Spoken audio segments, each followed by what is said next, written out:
මේ ලෝකේ ජීවත් වෙන සියලුම සත්වයන්ට අධිපති, සියලු දෙවියන්ට, සියලු බ්‍රහ්මයන්ට, සියලු මිනිසුන්ට වඩා අති උත්තරීතර වුණේ අපේ බුදුරජාණන් වහන්සේ.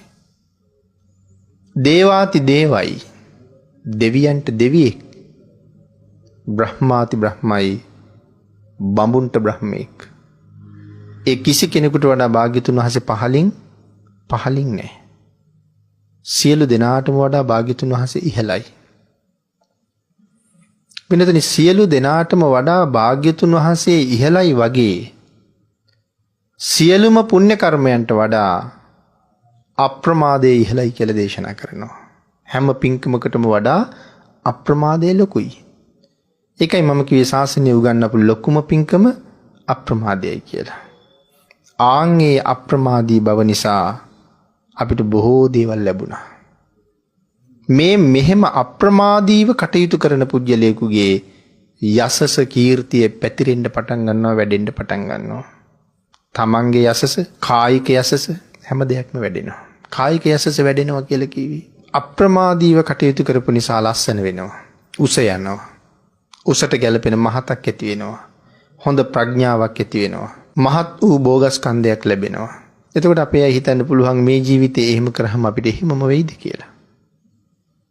පෙර ජීවිතවල අපි හුඟක් පින් කරපු නිසා තමයි මේ වගේ ලස්සන ජීවිත හම්බ වෙලා තියෙන්නේ.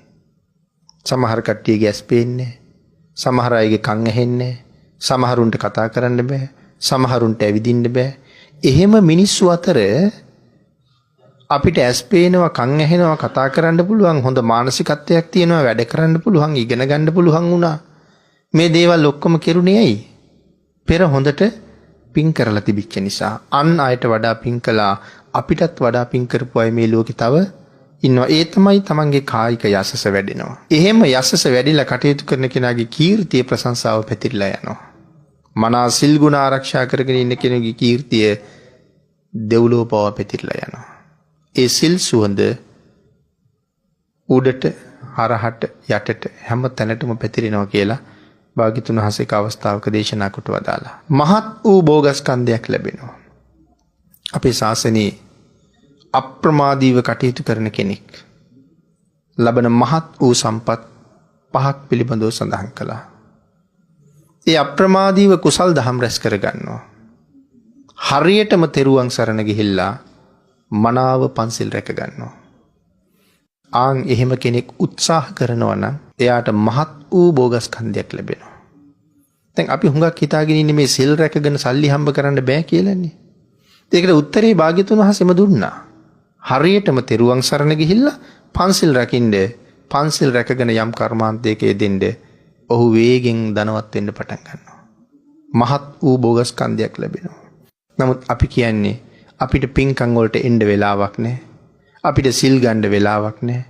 අපිට ඔය කටයුතු කරන්න ආසයි, නමුත් කොහෙද වෙලාවක්?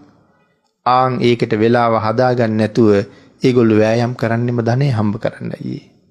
ආන් ඒකට කියනවා අප්‍රමාදය කියලා. එහෙනම් මේකට ඇවිල්ලා තෙරුවන් සරණ ගිහිල්ලා සිල් ගුණ රැකගෙන කටයුතු කරන්න. එතකොට අප්‍රමාදී. ඔහු මහත් වූ භෝගස්කන්ධයක් ලබනවා. ඒ මේ සිල් රැකීමේ පළවෙනි ආනිසංසය.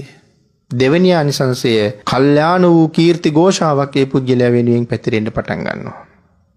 තුන්වෙනි ආනිසංසය තමයි පිරිස මැදට යනකොට ඊටාම නිර්භයව යන්න පුළුවන්කම තියෙනවා. සිල්වතාට කවුරු ළඟට ගියත් බයක් ඇති වෙන්නේ නැහැ. මැරෙන වෙලාවට සිහි මුලා බවක් ඉන්නේ නැහැ. සමහර අය මරණාසන්න වෙනකොට මුලා වූ සිහියක් තියෙනවා. එහෙම වෙන්නේ නැහැ තෙරුවන් සරණ ගිහලා හරියටම සිල් මත හිටපු කෙනාට. මැරිච්ච ගමන් සුගතියක උපදිනවා. එහෙනම් මේ කරුණු මනාව ජීවිතයට එකතු කරගෙන කෙටියෙන් පැහැදිලි කරපු කරුණු වැඩියෙන් හිතන්න පුරුදු වෙන්න. ටිකක් අහලා හුඟක් හිතන එකටයි බණ අහනවා කිව්වේ.